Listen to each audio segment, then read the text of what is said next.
Welcome to the Tech for Business podcast. I love it. We're joined by Todd, our COO and CISO, and Nate, our Director of Cybersecurity.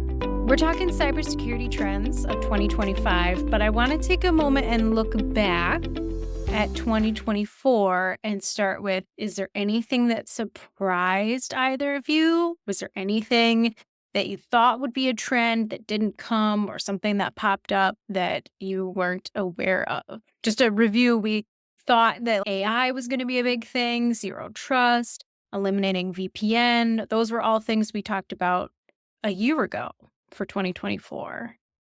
So what surprised you guys? When you said that originally, I thought you were going to quiz us on what we said was going to be a trends for the year. It's like, I don't know. That was 12 months ago. Yeah. But then I was once you like, told me, I'm like, darn, we're smart. I had some of the VPN stuff on the list for today. So now that I realize that we talked about it last year, now I might have to give it more of an update on that one. Yeah. But Great. I think for me, probably the one that surprised me the most was the hard stance on DMARC. So this is one that CIT has been talking to our customers for, I want to say 3 years, maybe 4 years now. And DMARC has historically had a very slow adoption, right? And so for those that aren't familiar with DMARC it's basically just a policy that gets put out on your DNS records that just says, if someone is trying to spoof our domain with email, just reject the message. So it's a policy that tells other mail servers what to do. And so we've been telling people to do this for years, trying to help them work through that. But it was really at the very end of 2023 when it was first announced that Google, Microsoft, Yahoo, they were going to enforce a lot of DMARC compliance for high mail volume senders in February of 2024. So we knew that it was something that you should do. We've been working towards that. But it was really surprising to a lot of organizations when the big mail providers come out and say, you have 5 months to get this done. Otherwise, we're going to start dropping your messages. So it was.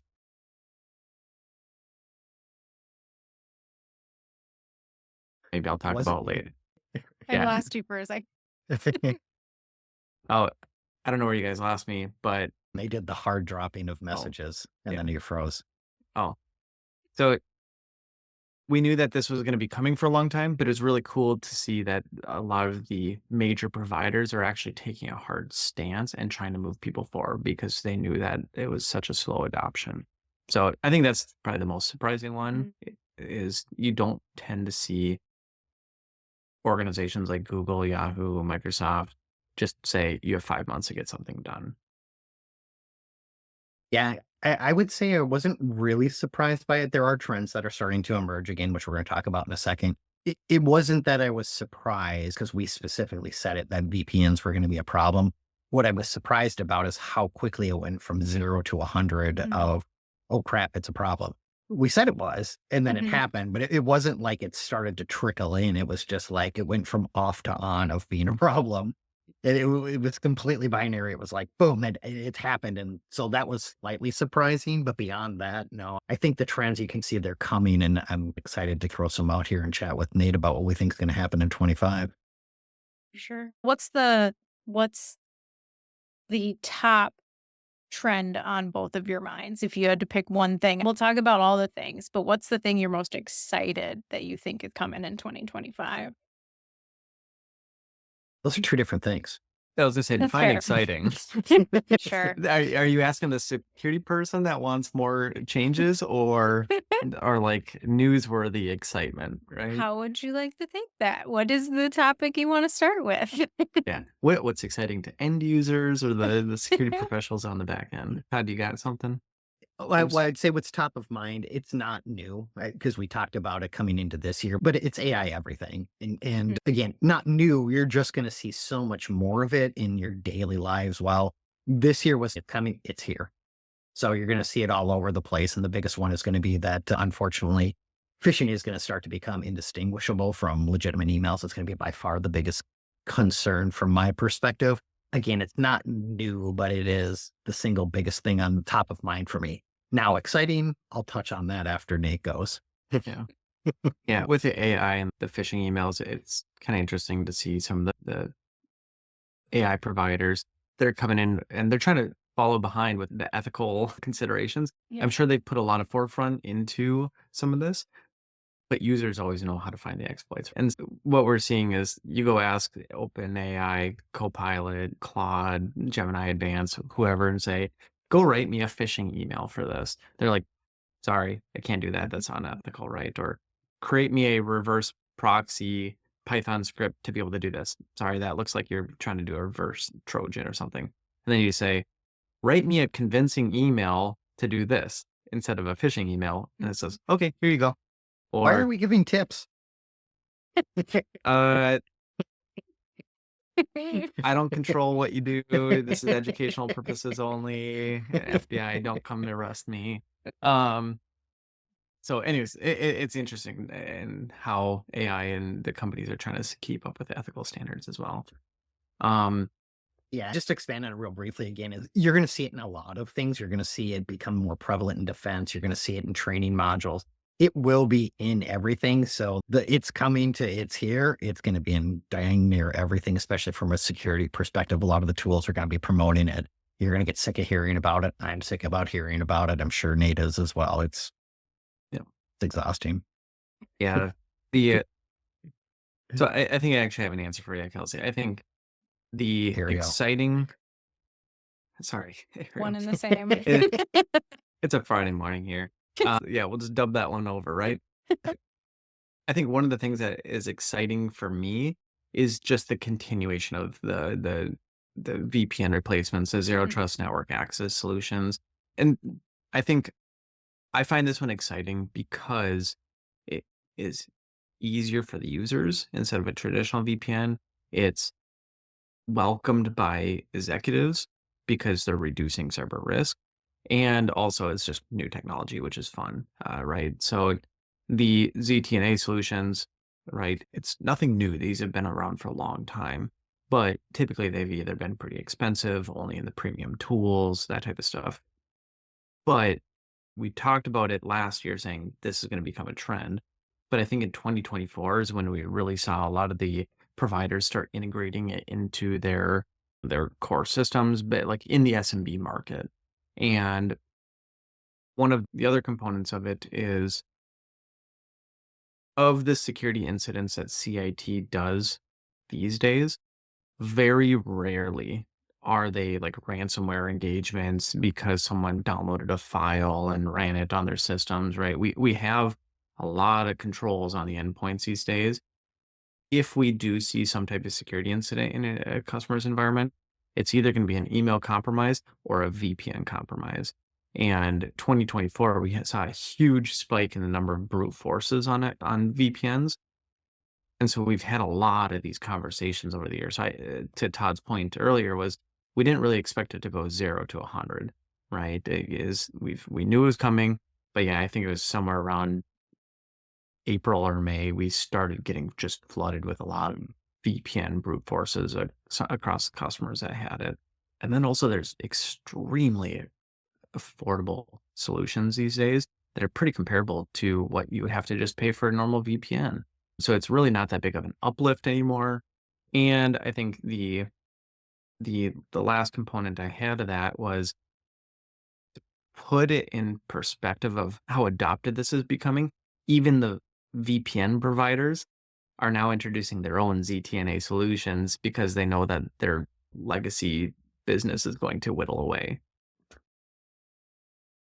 I was going to say that too. Now I've got a new favorite. But I did want to emphasize what Nate said too, is it is tremendously exciting from our perspective because it is an easy entry into zero trust and you need to do it right. So one of the bigger concerns with zero trust is it's big and it's unwieldy and it's really hard to go from here to there. We've used the analogy as it's like climbing the mountain, but you can get started on ZTNA very quickly. You don't need a lot of stuff in front of that to get going. And then as he mentioned, it's very affordable. So being able to get your zero trust process going or extended is really cool, in my opinion. Since he stole my hotness, I'm just kidding.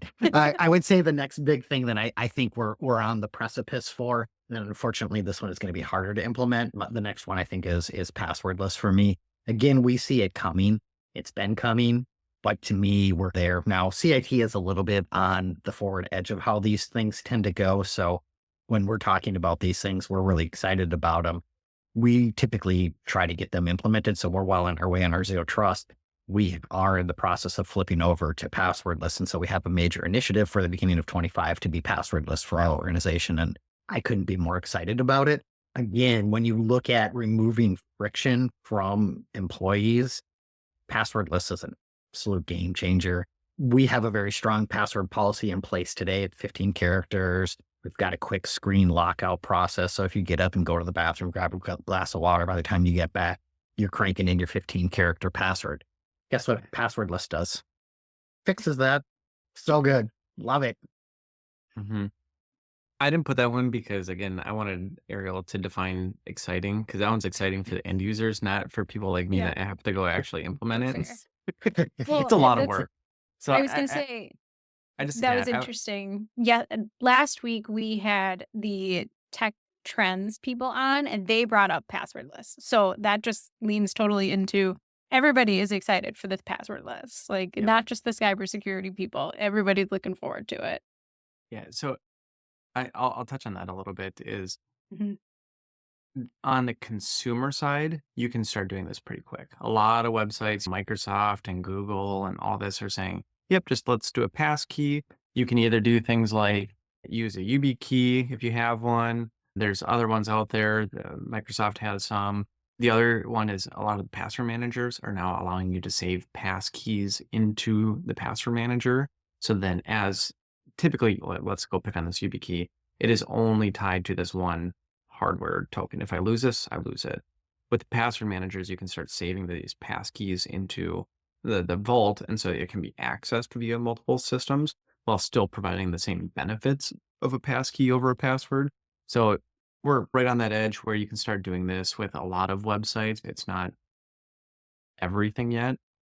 I will say on the corporate side, it is a lot of work to get to a passwordless state. I just want to be clear, it's not a let's do that tomorrow and it's going to be a Mhm. $2,000 project. It won't be, I promise. So again, you don't, to Todd's point with the mountain climbing, you don't pay $2,000 to get up to the summit of Everest, right? That's a $70,000 expense. Yeah. There are so many other things that we were going to talk about, but speaking of the tech trends podcast that we had, they also brought up when speaking about AI, they talked about deepfakes, and then they also brought up quantum computing, which I know you guys had touched on as well, which I thought was an interesting crossover. What does that sort of look like in the coming years? Deepfakes are here, unfortunately. Oh, gosh. I wanted to use an example. If anybody's ever seen the Gary Busey meme where he says, I want to talk about, and I forget what he says, it's butter something or other. You know what I'm talking about? You've seen that meme? It doesn't matter. I'm It sure I looks like have. it's him and he looks like he is weirder than normal or whatever. Oh, But yeah. it's a deep fake. It's not him. It's a total deep fake. They just totally made it up. And he said, let's talk about that. So they're here and you're Yeah. seeing it, you're consuming it. It's out there already. And so, yeah, from our perspective, it's tough. And I don't remember if we ended up getting into the details on how to do it. I know I've done some in-person trainings where we've gotten into deep fakes and what to do about them, but they're here. And we didn't talk about it a whole lot last year. And we didn't originally have it on the list now. Quantum computing, I think, is very interesting. And I think we're really close to this too. But what the exact timing on it is, I'm not entirely certain. But the post quantum cryptology is something that's really coming up. So one of the articles I'd seen earlier this week, literally this week, was that Google has come up with a new processor and they can do computations in a few seconds, which they would equate to current technology taking 47 years, I believe was the Mhm. magic number. And if you think about that, it's just mind blowing, right? So we talk about if you've got a password that's long enough, how long would it take to decrypt and whatnot? Quantum computing turns everything on its ear. We're still in the early stages of quantum. That doesn't mean it isn't out there though. And it is coming. It does have a major impact on a variety of other things too. Like when you get into Bitcoin mining and a variety of other things, quantum is definitely going to be a game changer as well. Yeah, I'll touch a little on quantum computing. I think one of the things that we're starting to see right now is it's more widespread adoption of post-quantum encryption. So, for example, we've been talking about this for quite some time, or just in general, people have been talking about post-quantum cryptography quite a bit. But IBM released some of the first post-quantum encryption servers. I want to say it was 2019, 2020. So they've had it for at least just a couple of years, right? And so for those that don't know quite what we're talking about, cryptography is how do you encrypt data? And there's different strengths and different types of it depending on the need. What people are concerned about is once quantum computers become fast enough, how do you protect the data and that encryption standard in the first place? So the reason why you would do this is let's go pick on manufacturing or something like commercial aviation. The technology that gets put into an airplane might be in service for 30, 40 years. So if you know that the encryption is going to be broken at some point, increase the standard to try and give you those extra years of a buffer. So that's why we're starting to see some of that post quantum server architecture get put into hardware so that hopefully by the time, let's say it's 10 years down the road when quantum computers are finally strong enough, they have 10 years of data that's already encrypted to hopefully give them that buffer. So people are just trying to get ahead of the curve. The NIST also released I think it was the first couple post-quantum encryption standards earlier. I think that was back in August, if I remember correctly. And so we're starting to see the US government has set the standards. And now I would expect to see in 2025, some of the hardware manufacturers start to take those final standards and build it into the the chips on their servers. Yeah, I think this is a big deal. Just to kind of emphasize what Nate was talking about with the airplane analogy, as I read an article and I'll share it with us, what we normally do too. I think they came out earlier this week and they were talking that Bitcoin would need over 300 days of downtime to adequately defend itself from this quantum change. One of the things that we typically see as we're going through year in and year out is the cryptography standards do change on a regular basis, and there's a lot of legacy stuff in place. And so part of our standards are get rid of the end of life encryption methods and get onto the latest and greatest. This will be, again, something that absolutely turns the world on its ear. And at some point, it'll be one of those things where we go, you can't wait. You need to get rid of all of that. We're not quite there yet. What the timing on that was, where I was alluding to at the very beginning is, I don't know what that timing is just yet, but it's not too terribly far into the distant future. We're going to have to really get super aggressive on what Nate's touching on. Hmm. Crazy. So we've talked a lot about these new tools and different technologies that are coming up.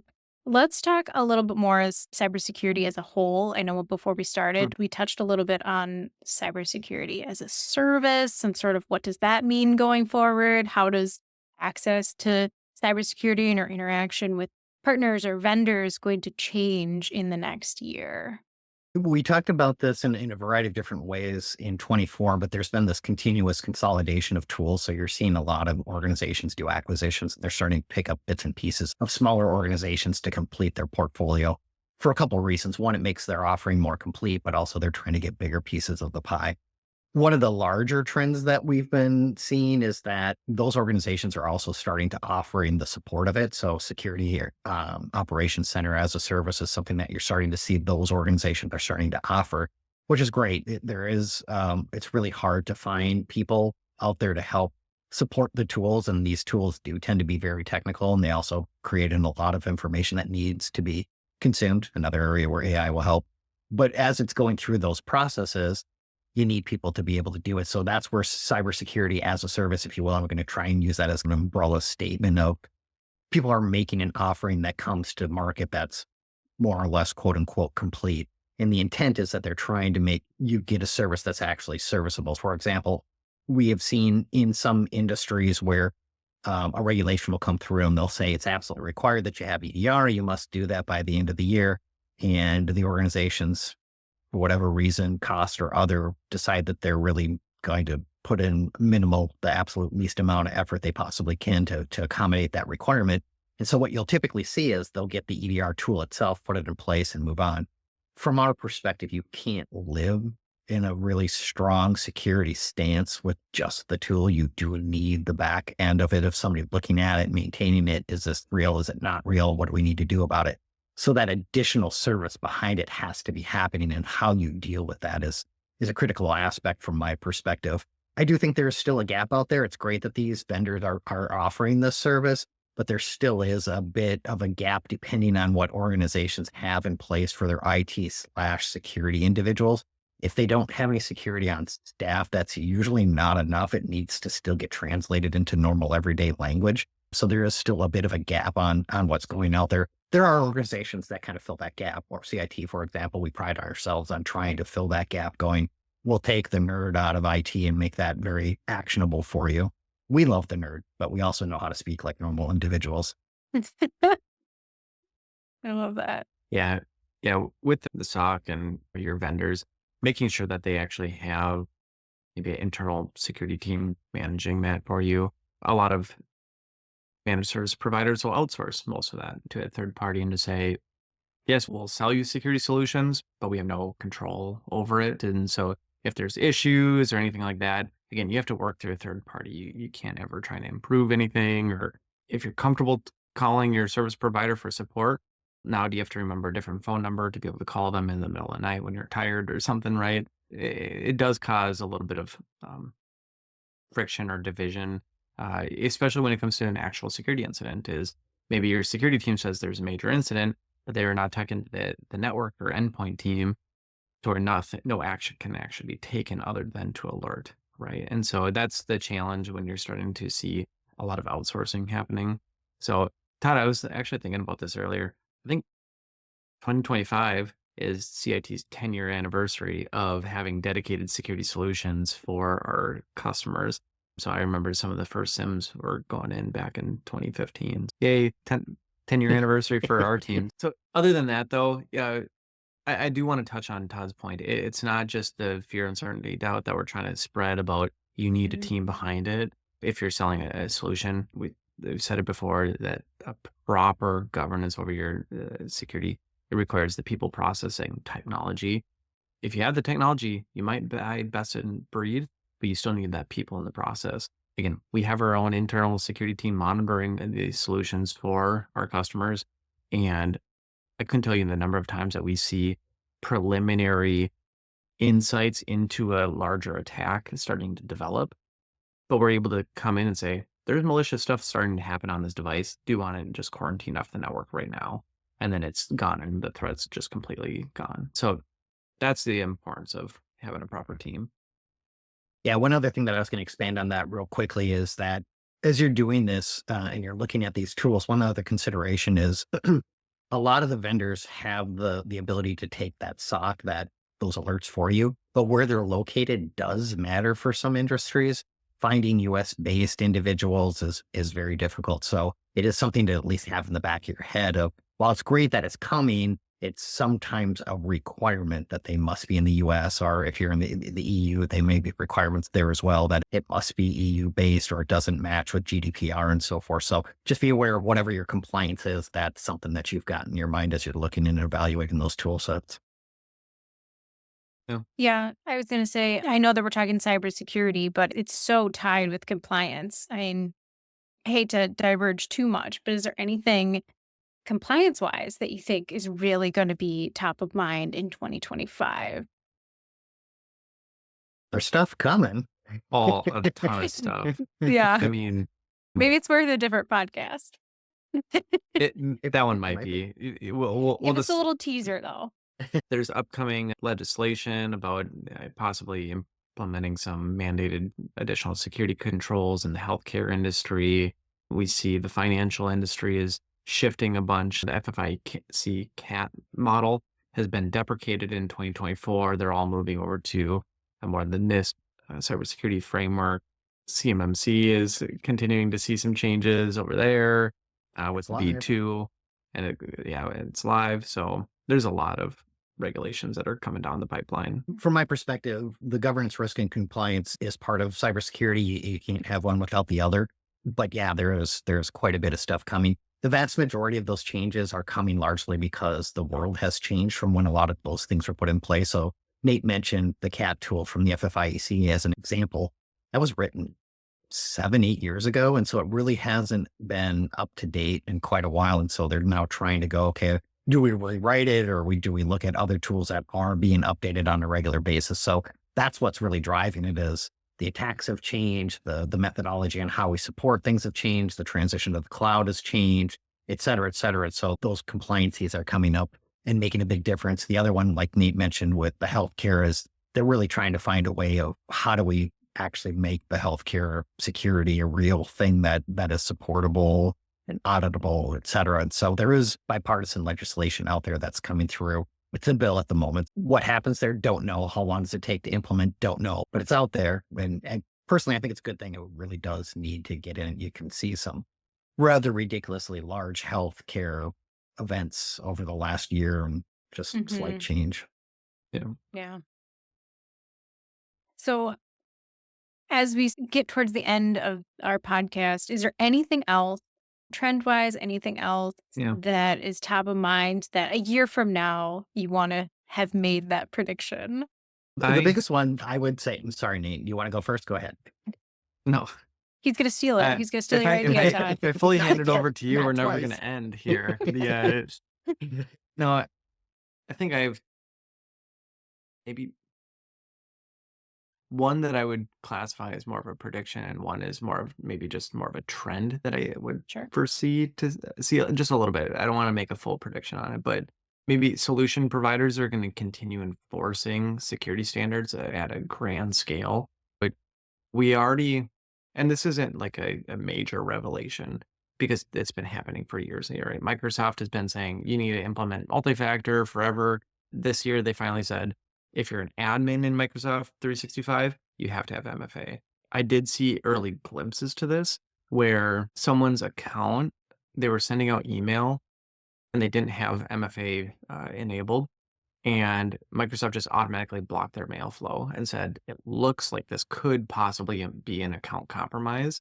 And the recommendation to be able to unblock it was once the user enabled MFA, they were able to send mail again. So I start to see the very earliest glimpses of it's not a policy that Microsoft is putting in out, it's the anomaly detections that they're then using to then enforce the grander MFA push that they're trying to do for all users.